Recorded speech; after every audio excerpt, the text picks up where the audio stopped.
I'm Dawn. Cory and I were housemates in grad school. I figured that was you. Don't worry, he's only told me the good things. I have to pay him hush money for that.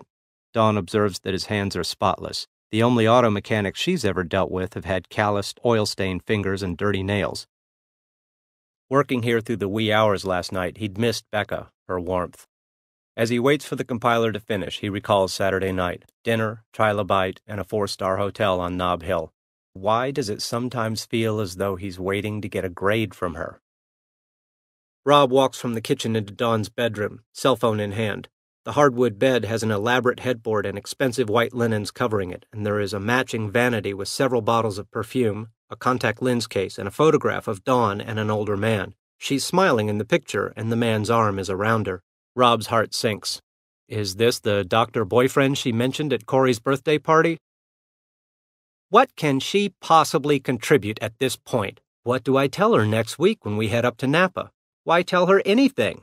Because she's sort of living with me now? Cory, has it never occurred to you that she's just using you? She blows you off with no warning, poof, until her philandering boyfriend replaces her with his latest bimbo du jour. Dawn, will you just stop it, please?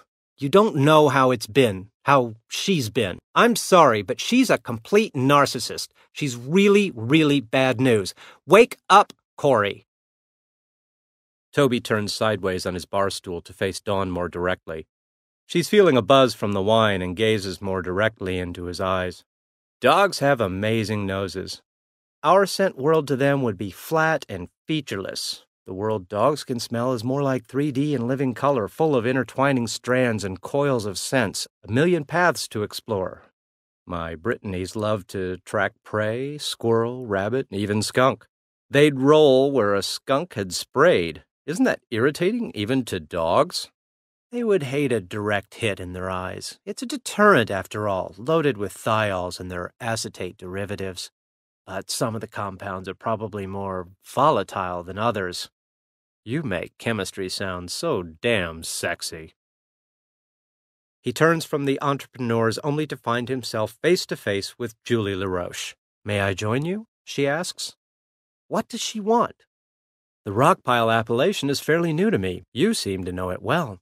Ever try Salute in Geyserville? They serve a lot of local wines that never get distributed outside of Sonoma, including some pretty esoteric Rockpile labels. What about tonight? Wow, interesting idea. Is she setting a trap? Unhappily, he thinks about Dawn again. Then he pictures how she looked with her glass of wine at the bar, flirting with a winemaker who was old enough to be her father, almost. That winemaker had been knocking back a lot of wine. He probably isn't sober enough at this point to drive anywhere, much less down 101. And he has a Ferrari. Shit.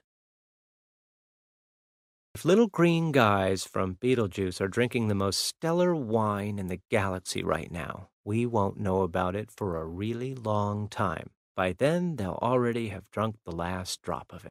He laughs. He wants to point out yellow Saturn and the white binary star Procyon, the constellations of Perseus and Cassiopeia, Draco and Orion, and talk to her all night about physics, computer vision, the beauty of mathematics, the entire incredible universe that surrounds them. What is stopping him?